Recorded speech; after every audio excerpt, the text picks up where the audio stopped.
จะออนดีมอนแหละปลาเที่ยวนี่เอาเสียวใส่ไปซอยนี่อ๋อน้ำท่านออกอันนี้เพราะว่าเขาตบบ่ตัดบ่สั่งที่เชียวที่เครื่องนี่บ่นะเขาเจาะนะเอาไรปานใดได้ทางนี้ก็ได้บินมา มีนพอแล้วมีนเต็มคาราเบลเอาได้ว่าก็กินทุกอย่างละให้ลงมาแต่สิเอาล่ะมาเพิ่นคือกันถ้วยเดียวฮะโอ้ใส่มันคือกันถ้วยเดียวกันนั่นแหละผู้ปรุงกับผู้เดียวกันเฮ็ดคักอย่าให้กูฮู้เด้อสิเล่นคนร้ายเลยยกโป้นนะโอ้ไม่ใช่ขนาดใหญ่เท่าแม่นแล้ว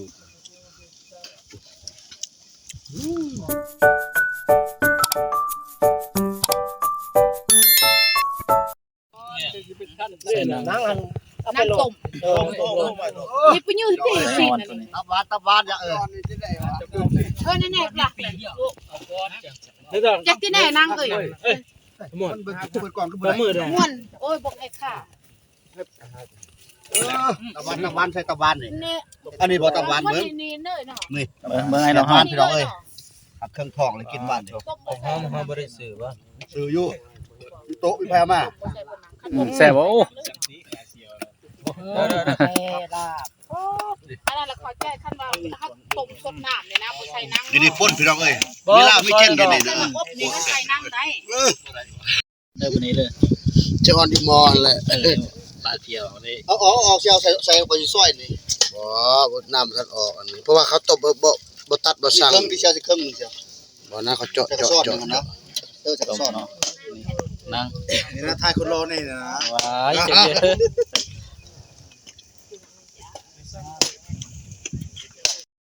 คือว่าแล้วสิมีผู้อ้ายบ่สวยดีเอาล่ะค่อยค่าซอยนี่เนี่ยบันทึกภาพแล้วนี่ก่อนบ่ได้ดอกสันสิสมัครน่ะมันสิว่าฮัลโหลอีกจังหน่อยสบายดีเอาไรปานใดได้ทางนี้ก็ได้บินมามีนพอแล้วมีนเต็มคาราเบลเอาได้ว่าก็กินทุกอย่างละให้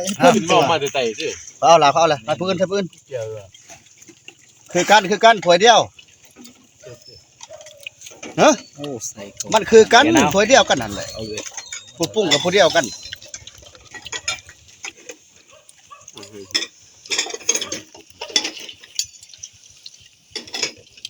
ตัวนี้ใส่ต่างตัวนี้เพียมันตัวนี้ตัวใส่อ่อนมันอ่อนสดยำโบราณกลืนเลยแล้วก็ช่างหวานใหญ่ลายเฮ็ดคักอย่าให้กูฮู้เด้อสิเล่นคนร้ายเลยยกโป้นนะโอ้ไม่ใช่ขนาดใหญ่เท่าแม่นแล้วเอาเหรอใส่เราได้กระพานกี่ใส่อีกผักไรเนี่ย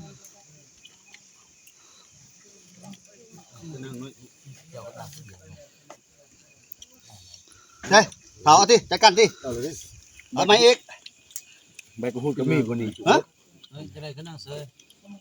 กินอะไรมันจะบริกินเมาเนาะแม่เนี่ยมันจะบริกินโอ้ยนี่เท่านี่เดี๋ยวเชื่อเรานะเอาที่ถนัดที่ไอ้เฮงตามแผนที่เอาละแม่ลงเลยเต้ขอย่อเป็นข้าหนึ่งคนพ่อใจแห้งกันบ่ปากเลยข้านึงก็เราหมดแล้วทุกเห็นยินเห็นสั่งโอ้ยจะพายันนี่จะพากึกแต่ว่าเอาเถอะปนาเพิ่นเป็นเนาะจองกึกบ่มีมันจังแนวให้บ่เพิ่นแล้วพาหมู่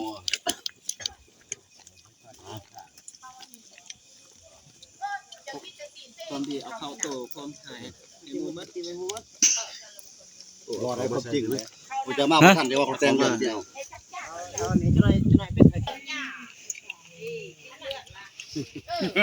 โอ้บ่ได้กินเอาตราเราเอาไผตะเดนใส่บ่ก่อนเราเอาไปใส่ดีบ่ย่อไปใส่ดีแห้งหลายเด้อเสียปะมีแต่โดนพื้นนั้นย่อไปใส่แม่นโอ้ยปีกันนะเอาน่ะ2คนนั่นนี่